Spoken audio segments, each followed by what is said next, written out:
ठाकरे गटाच्या विरोधामध्ये जाऊन राष्ट्रवादी काँग्रेस पक्षाचे शरद पवार गटाचे उमेदवार रमेश कदम यांचा प्रचार करणाऱ्या भास्कर जाधव यांना मातोश्रीवरून समज दिल्याची शिवसेनेच्या वरिष्ठ सूत्रांची माहिती आहे। चिपळूणमध्ये ठाकरे गटाचे स्वतंत्र उमेदवार असताना शरद पवार यांच्या राष्ट्रवादीचे नगराध्यक्ष पदाचे उमेदवार रमेश कदम यांना शिवसेनेचे नेते भास्कर जाधव यांनी जाहीरपणे पाठिंबा दिल्यामुळे चिपळूणमध्ये ठाकरे गटामध्ये तणावाचं वातावरण निर्माण झाले।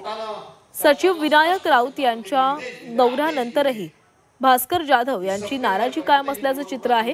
काल दिवसभर भास्कर जाधव यांनी रमेश कदम यांचा प्रचार केला। भास्कर जाधव यांच्या नाराजीची दखल थेट मातोश्रीवरून घेण्यात आलेली आहे असे सूत्रांकडून कळतंय।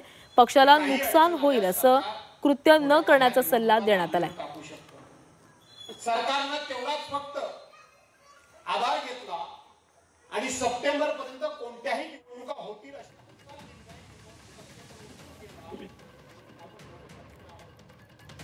आणि या संदर्भात अधिक माहिती घेऊयात। आमचे प्रतिनिधी प्रणव पोळेकर आपल्यासोबत जोडले गेलेले आहेत। प्रणव, शरद पवार गटाचे उमेदवार रमेश कदम यांचा प्रचार करण्यासाठी आता भास्कर जाधव यांना मातोश्रीवरून समज दिल्याची माहिती समोर आलेली आहे। काय अधिकची अपडेट्स आहेत? नक्कीच, कारण ज्या पद्धतीनं चिपळूण नगर परिषदेची निवडणूक जी आहे ती रंगत आलेली पाहायला मिळते। कारण या ठिकाणी सर्वच पक्ष जे आहेत ते स्वबळावर या ठिकाणी निवडणूक लढवताना पाहायला मिळतात आणि त्याचबरोबर ठाकरे गटाचा उमेदवार देखील या ठिकाणी नगराध्यक्ष पदाच्या रिंगणामध्ये आहेत। मात्र शिवसेनेचे आणि नेते भास्कर जाधव हे मात्र रमेश कदम जे शरदचंद्र पवार गटाचे उमेदवार आहेत राष्ट्रवादीकडून त्यांच्या प्रचारामध्ये गेलेले पाहायला मिळतात आणि त्यामुळे कदाचित कुठेतरी विनायक राऊत यांनी जी आहे नाराजी आहे ती व्यक्त केली होती आणि त्याचाच परिणाम म्हणून की काय की मातोश्रीवरनं थेट भास्कर जाधव यांना समज देण्यात आल्याची खात्रीलायक सूत्रांनी माहिती दिलेली आहे की पक्षाचं नुकसान होईल असं कृत्य न करण्याचा सल्ला देखील